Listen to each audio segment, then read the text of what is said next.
یہ اس وقت کا واقعہ ہے جب پانی کی قلت کے باعث میں اور سنوبر آپا سحری کے وقت پانی بھرنے جاتے تھے۔ سنوبر آپا مجھ سے عمر میں کافی بڑی تھیں۔ سنوبر آپا کبھی اذان سے پہلے اور کبھی اذان کے فوراً بعد پانی بھرنے کے برتن لیے آتیں اور ہمارے گھر کی دیوار پر برتن سے ضربیں لگاتیں۔ چونکہ میرا بستر دیوار کے ساتھ ہوتا اس لیے میں فوراً الفاٹے جاتی، اپنے برتن الفاٹیتی اور باہر آ جاتی۔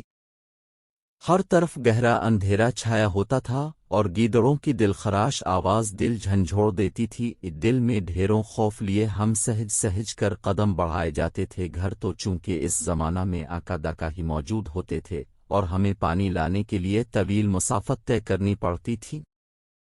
جھاڑیوں میں تھوڑی سی ہلچل ہوتی تو ہمارا دل الفاچل کے حلق میں آن پہنچتا۔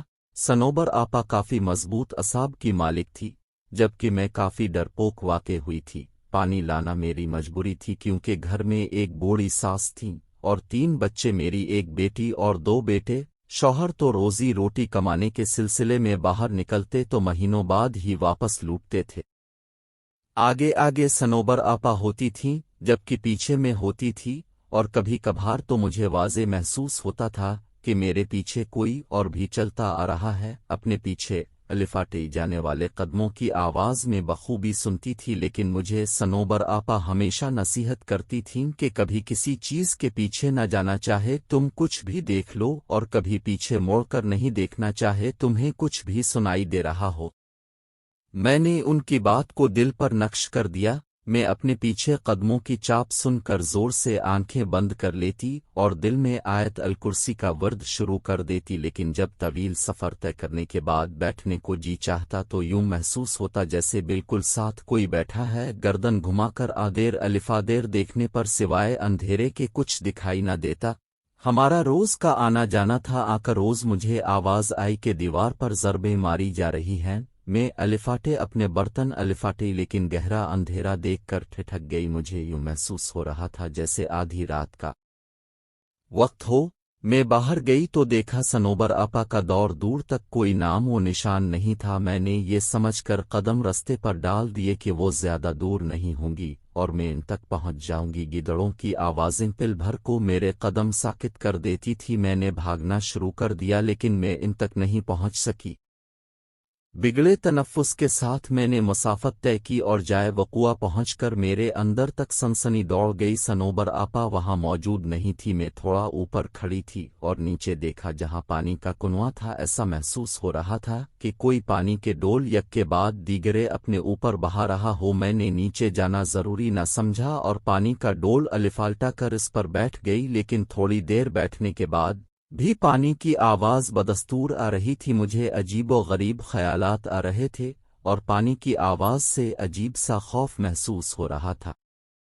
اپنے پیچھے کسی کو محسوس کیا تو میرے جسم پر کپکپی طاری ہو گئی۔ میں نے لرزتے ہوئے پیچھے موڑ کر دیکھا تو کسی کا نام و نشان بھی نہ تھا۔ وہاں ایک دم سے سناٹا چھا گیا۔ میری حیرت کی انتہا نہ رہی، لیکن عین اسی جگہ اوپر گھنے درخت کی شاخ پر کوئی عجیب سا پرندہ بیٹھا مجھ پر نظریں گاڑے ہوئے تھا۔ عجیب قسم کا پرندہ تھا، میں نے کبھی ایسا پرندہ نہیں دیکھا تھا۔ اس کا سارا بدن کالے بالوں سے بھرا ہوا تھا۔ اس کی سرخ آنکھیں دیکھ کر میں نے دہشت کے مارے بھاگنا شروع کر دیا۔ آیت الکرسی کا ورد میری زبان پر جاری تھا اور آنکھیں آنسوؤں سے لبریز۔